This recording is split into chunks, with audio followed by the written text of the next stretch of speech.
I think it takes a brave soul to admit that we're not aligned and that we're not living. Something always feels like it's missing. Have you taken a moment to truly think about your life, where you are, and is it where you want to be? What if you were to think about where you are today and deep down realize this isn't the dream or goal you had for yourself? What then? How can you change direction? Meet Dana Grant, a master life and business coach who talks to us about personal growth. She reveals the secrets to unlocking your full potential by embracing transformation and intuition in order to thrive and create the life you want. Welcome, Dana Grant. What can I say? Dana Grant is a master life and business coach, and she is the queen of transformation, the queen of helping people reach their desired outcomes by really looking at who they are and by just being this enormous human being. Dana, I am so honored to have you here today. Well, thank you, Terry. I adore you. I think you're like superwoman. I think you are incredible and on all fronts and all levels, as you know. So I'm thrilled to be here. Thank you for having me. Dana, tell us a little bit about how you got to where you are today. I think it's by transformation. And I know that's a simple answer, but I started out, being attracted to professions that had I done them now, I wouldn't be great at. When I started out working for a lobbyist company in my 20s, setting records is what I did. Now, could I do that now? No. So I allowed myself to learn and grow and to outgrow where we're at. I believe it's so important to shed those layers when they no longer serve us, and they will give us signs. The universe will give us signs. Our body will give us signs. We have to pay attention to the signs and move with them. I think I'm always willing to move and transform and change. Well, something moved you towards this way of being, if you will, right? Was it just intuition? Was it just something inside of you that said, you got to keep going, you got to keep going? Good question. I think that it's really important to know that where I started is a 180 to where I am now and what I'm doing. And that being said, I pushed in an area and it appeared to be extraordinarily successful. People looked at my life and they thought it was enviable. They had no idea that the pendulum was swinging, and I started getting very sick out of the gate. So I would go out there and set records, and then I would go and I'd be admitted into the hospital with irretractable migraines. And this went on for a long time. You're young, you can do it. That's what I did. I didn't know I was living any different than we don't know that our life we're living any different. I knew I had something that I thought I couldn't overcome it. And until I actually went on disability, everything stopped. They said, hey, if you can come back, they said, we're going to give you a medical leave. If you can go 6 weeks without a migraine. And I couldn't. So I started my journey on, and then it shifted going to holistic clinics all over the world, looking for medications that back then in the 90s were not available for migraines as they are now. There's brilliant medications out there now, but not back then. So I think I went on a pilgrimage. And in all those holistic clinics, I was finding organic ways to meditate, to do, they were introducing all these modalities that I had never, ever been introduced to. So I think that led me to a path of self-exploration, of learning that, and halfway through that, I knew I could never go back, because to be and do what I did working for a lobbyist company, I couldn't listen. I had to win. And so the 180 is where I'm at now. I actively listen all day long. I think that I look at the ego and the soul. The ego was out there protecting me, and that career was great for it.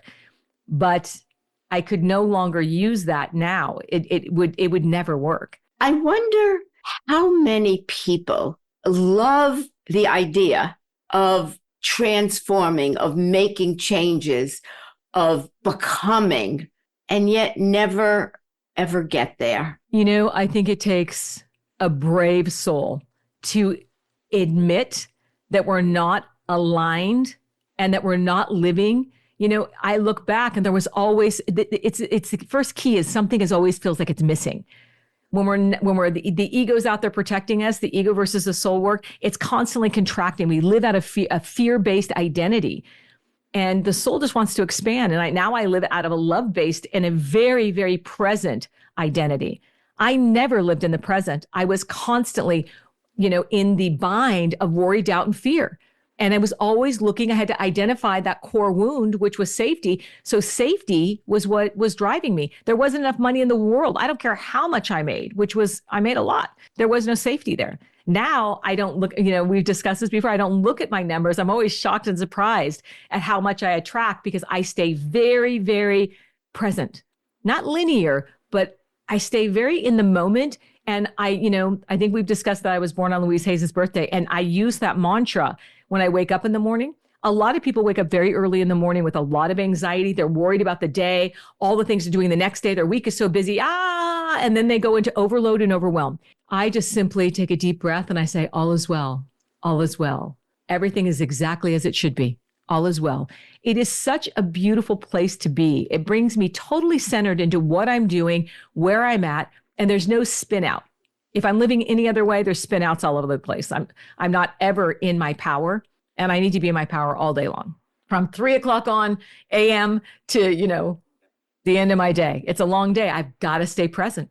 First of all, I love the word pilgrimage. I really do. I say journey, but pilgrimage I love. So I'm sure there are people listening that look at you and go, what is she talking about? Being present, having the ego sabotage us so we don't get to the soul. I'm wondering if you can unpack that a little bit for those that look at you and go, what is this woman talking about? Yeah, another really great, another door you open. For me, I lived in a lot of reactivity. That meant, I was in fight or flight. If we're looking at the 5 stages of stress, I was never in burnout. I always stayed in the fight or flight mode, which meant I was always prepared for any shoe to drop. I was an excellent negotiator because I had to be on my toes all the time. I was always ready. Not a great way to live. It really is not a regulated way to live. I lived in a very deregulated central nervous system. I came out of a home that set me up for that. I didn't have the security, the safety. So I went out into the world and I was attracting that. So I attracted a lot of situations where I had to be reactive. I would attract people that would betray me. Everyone knows what that feels like, or I'm hoping everyone doesn't know to the degree I did. But I went out there, and because I led with that and I was protecting myself from that, I only attracted more of it. Now I recognize that what a blessing that all that came, because now I have learned how to stay in my power, identify what that feels like to feel dysregulated in the reactivity of the offense defense mode. And now I stay in my power and I just say, oh, isn't that so interesting? I feel my body wanting to react. I feel myself wanting to defend myself. But now I just say, oh, that's so interesting. Or maybe I can do better. But I stay in my power by 100% of acceptance, 100% of accountability. It is never one person. So if you find yourself, and this can just take it a little step further, pointing your finger a lot, feeling victimized. I think I felt victimized. I was victimized, but I'm the one that chose it because I had to call all those things in until I said enough. There's the evolution that took me to where I am now. I started calling in the healing. I started some very big motions. I put some very big things in motion, but I activated that. I said enough. I'm done being betrayed. I'm done. I'm done losing because no matter what, I'm done sabotaging. My main goal was to hit records. My self-worthiness was almost zero. So then I had to self-sabotage. So the pendulum was going like this, and now it just gradually climbs. Now it just keeps building. It's more like a crescendo versus It looked like, an irregular heartbeat. You brought up a point about what a lot of us do is we have triggers, probably from our past, that get triggered today. They're like knee-jerk reactions. And rather than stopping and taking a pause and trying to understand it, we go into an emotion based on that trigger. The ego wants to be right. It wants to defend. It wants to, it wants to judge the situation. This is how we know the ego is present. And, the other side would be the heart doesn't recognize attack. It's just, it's in this expansion like, yes, I can do better. Yes, let me take that information in. So we want to take a deep breath. We want to stay out of that reactivity. And sometimes my body still feels it, especially with people that are close to us. No one will trigger me more than my 3 daughters. No one will push my buttons literally big red buttons, boom. And I'm like, oh, ouch, ouch. Okay. Now, if I defend myself, it's only going to escalate. So there we have to identify what's going on. Our first job is to identify. The second one is, what are we going to choose? So take that pause, take that deep breath, that deep, 1, 2, 3, 4 out, 1, 2, 3, 4. And then give yourself some space, and maybe start using statements of affirmation that give you some time so you step out of the reactivity and you can respond clearly, which that moves the needle forward. And then you start recognizing, wait a minute, I'm not. And then your brain, we start rewiring. That's what we're doing. And this is why I love the I am well, everything is well in my world, first thing in the morning. I am claiming that. And every day, everything in my day as well. I mean, I would get a flat tire or something simple would happen and I would spin out of control as if the earth was blowing up. Everything was red alert, red alert, red alert. And it's exhausting on the central nervous system. So I think if your listeners are finding that they can identify with any of that to any degree, they might want to take a look at what they're responding to, what their triggers are, and what they want to do about it. Because we have all the power if we're in the present moment, but the future and the past, zero power. Future doesn't need you. Your past self doesn't need you. Your future, your current self needs you. And your future self will thank you for that. I always say your higher self knows the way because we're looking at a higher version of us that we're tapping into and we're utilizing. And I could go into layers of expansion here with universal laws. But the truth is, most of us are living. And if we look at this, Terry, we know that 95% of our subconscious 95% is running the show. We have 5% that we can interject. So knowing that and knowing we have 65,000 thoughts a day, what are we going to choose? How are we going to slow it down? How are we going to reprogram? Simple. I like to keep it simple. I like to identify what's going on. And people like to wiggle away from the simple. If they've lived a complicated life, they want a complicated solution. And I just keep bringing them back to the middle. Nope, we're going to keep it simple. Because I see exactly what's going on. And this is why I love this work. But it took me years to find out what was going on. I was in my 40s before I understood what was really going on. Yes, it's so interesting that people are always looking ahead and, trying to make something of that when they have no idea, or, looking, as I say, in the rearview mirror, trying to figure the past out, which the only thing you learn from the past are lessons that you can bring forward. And looking out the windshield, looking ahead, you can only start guiding towards where you want to go, but you have to be in the driver's seat in the present to be able to do that. After a short word from our sponsor, Try Coaching, Dana Grant has a lot more to share with us. I'm Terry Yoffe, an international 3-time certified executive business and communications coach, and this episode is brought to you by Try Coaching. Have you thought about how you communicate each day? What language do you use to express your desires and successes? Are you using language that calls for action, that creates winning, or are you saying maybe, down the road, in the future, which gets you nowhere?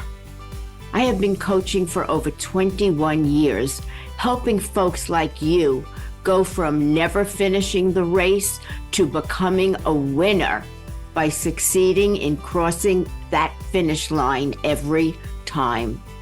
Want to find out what stops you from reaching your successes? Let's start a conversation. When we look at creating change for transformation, people hear the word transformation and they laugh, they giggle, they go, what does that mean? So talk a little bit about transformation and how when you work with people, you are creating change and helping them transform and create new ways of thinking. Yeah, that's exactly what I do. And, I look at their life and I listen to their story. And, I have a book coming out that really identifies the stories that we create. So I listen to the stories that they've created. I look at where they're at in their life, what they desire, what they want, what they need. And I look at what they choose. And I listen to the stories. It doesn't take me very long to identify that their stories, they are not the truth. The truth hasn't even happened yet. So this is how we can identify that we've got massive stories going on because we've already predicted the outcome. How can we predict the outcome if we're in the present moment and we're dealing with the truth? We don't know the outcome. We're hopeful, but this is where I say we really get married to this process and we release the outcome. I don't look at the outcome. I stay very present all day long. It makes my days so rewarding. And I think that we forget that we're here for such a finite amount of time and that all of our joy, and then we get to hold space for both, even in grief, even in transformation, changing our lives and choosing it. We must hold space for both. It's not one way or the other, but the black and white thinking is probably that's what got me there for so long. And it's what gets a lot of people. It's got to be this or that. And they have an idea and a version of what they want. And they have an idea and version of who they are. And neither are accurate. And I find that to be 100% true. So on your wall, you have trust the process. And the other part is divorce the outcome. A lot of people can't possibly conceive of that. Trust the process. Well, what's the outcome? Or what's it going to be? Because people, I think, need that anchor in a way.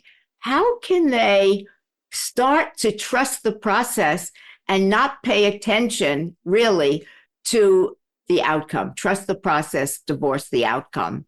I want them to anchor into the most powerful thing they have, their intuition.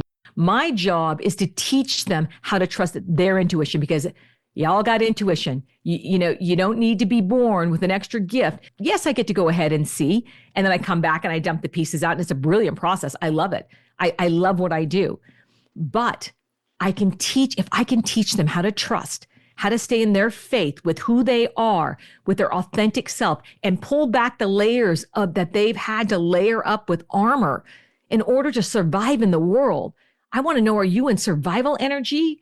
Or are you in the energy where you are in deep faith, deep trust? You trust your intuitive self enough to let that person lead. That person knows the way. When the body knows the way, oh yeah, the body knows the way. We know the way. The problem is we second guess that. We second guess the outcome. We second guess because we don't trust. So trusting the process is simply don't second guess. First thought, right thought theory. What is your first thought? Let's stay with that. Is it coming from a place of fear or is it coming from a place of knowing? There it is. Well, sometimes people can't tell the difference between knowing and fear. Well, fear-based decisions, Terry, will come from the ego. It will come in and it will judge, separate, divide, but choosing the newness of something new, you're going to rub up against that terror barrier. And that is going to be equally as frightening. But this is the difference. We don't know the outcome. We're frightened of the unknown. We're frightened of an area we've never gone instead of the stories we've created. And you're just it's Groundhog's Day. You're in the maze and you're just circling around and you're just, oh, here we go. Oh, repeat, repeat, repeat, repeat. And you're done with it. You say, I'm never going to do that again. And you're still, because your core wound has never been identified. Your core wound is always going to be your core fear. But the difference is when we rub up against that terror barrier, what we're doing, and then if you're going to do something new, you're going to be frightened. It's going to be a different fear-based. And you will not know, unlike The ego, it's all jacked up, prepared. It says, oh, come on over here. You don't want to do that. We don't know that way. So yeah, listen to, but if you're in that intuition, meeting your authentic self, it says, yeah, I'm going to try something new.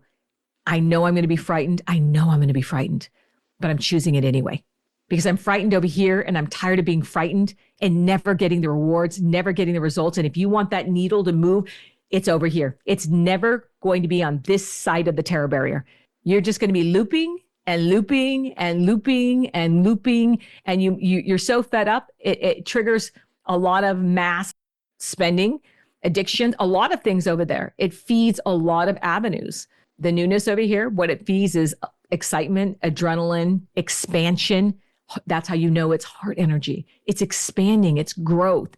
You're feeding yourself and you know, and I don't believe over here there are any mistakes. I believe when we've stepped over the terror barrier and we're frightened, I remember married to the process, divorce the outcome. I have no expectations. If I invest in someone or something, I don't attach an expectation of what I want out of it. I stay very present and I'm open. I'm open to it all without judgment, without separation, where before I think I was very judgmental. If we want to look at both sides of me, where I was and where I am now, it is a totally different life. And when we think of transformation, I think it's about the growth mindset. You know, transformation doesn't happen out there. It happens within. It's your mind that's going through the changes and making the shifts. Everything is an inside job. You know, we hear this all the time. It's an inside job. And they're like, well, what do I got to do inside? Well, number one, we want to slow the brain down because the brain is, you know, I think half of ADHD is trauma based. And I think the brain is just speeding up because it's geared and wired. So we want to slow it down and start making decisions from a place of expansion, not contraction and fear. It's got to feel bad all the time to live there. I know it. I lived there forever. And it felt pretty bad all the time. I know that you have said so much. If there would be one or two or three nuggets that you could leave our audience with as you break all this down, what would they be? You know, as an intuitive, I have to go with my first thought, right thought theory. The first thing I thought of when you said that was authentic self. Embrace your authentic self. Stay out of comparison. You know, by embracing who you are, there's expansion there, that you have an opportunity for growth. There is no opportunity for growth when you're comparing yourself to someone else. It just feels bad all the time. And you absolutely strip yourself of all your superpowers. And I believe that we all have a genius within us. And the genius is our authenticity of who we are, why we're here. There is only one Terry. And there's only one person that's gone through this journey and that is where you are. And I think you're genius at what you do because you've got these years in this massive toolbox. Someone can say you can have a million corporate business coaches out there, but there's only one of you. So if you're trying to brand and look like them, you've watered yourself down and people can't find you. You know, this is what's going on right there. We're in a new world of social media, online. What sets you apart is that uniqueness, is your power. You cannot show up in your power if you're trying to be someone else. So I guess my most powerful thing, own your power, use your voice, show up and mirror back the things that you're terrified to show about yourself. Be authentic, be vulnerable, be willing to show up, because if you're not, people can't see you. They can't find you. And that goes for dating. That goes for building businesses. That goes for anything you do in your life. People can't connect, and connection is why we're here. We're here to love and be loved. I believe that. And I also believe we're here to connect. And if we don't show people who we are, they can't connect. So be vulnerable any chance you can get. I just put something out there and I told my team that they were putting on a social media, and it was one that felt very vulnerable. And I'm like, oh yeah, not today. Let's pull that and put something else. And the minute I said that, I texted back and I said, let it rip, let it go, let it go. You know what? I didn't that day want to be that vulnerable, but that was the day I needed to be. That was the day I needed to be. So we're always living outside our comfort zone. And if we're being vulnerable, we're outside of our comfort zone. Yes. And so here we are. Be vulnerable. Live outside of your comfort zone. Be authentic, whatever it takes to get there. Drop those masks. The ego mask will keep you hidden the rest of your life. Nothing is more tragic than for me to see that and not meet people. So I like to meet them where they are, and I see where the protection is, and one by one we drop it. And it can be terrifying to drop that and show up differently in the world, especially when you've never done it. Dana Grant, if anyone is looking to reach out, you'll find her everywhere. I cannot thank you enough for being willing to come onto my podcast and have this amazing conversation. It's just so informative, so inspiring. And you are one of the most inspiring people I have ever met. So thank you. I love you. It's such an honor to be here. I adore you. I equally feel the same way about you. So I'm in good company when I'm with you. Thank you so much. Yeah, thank you, Terry. We just heard Dana's compelling and extraordinary conversation that has offered you thoughts on how you can start to identify what stands in your way of succeeding and growing. Reviews encourage people to listen to my podcasts. If you loved what you heard, please go to Apple Podcasts and leave a rating and review. For related content on extraordinary work, please visit my website, trycoaching.com. From award-winning meteorologist to retirement planning, taking the company he worked for from 50 million to over 400 million in managed assets, to helping people discover their potential by living life to the fullest, and authoring his book, Life Undeferred. In my next episode, Jared Sebesta unpacks the techniques that he believes led to his successes. You surely don't want to miss hearing what these techniques are and how you can incorporate them into your own life.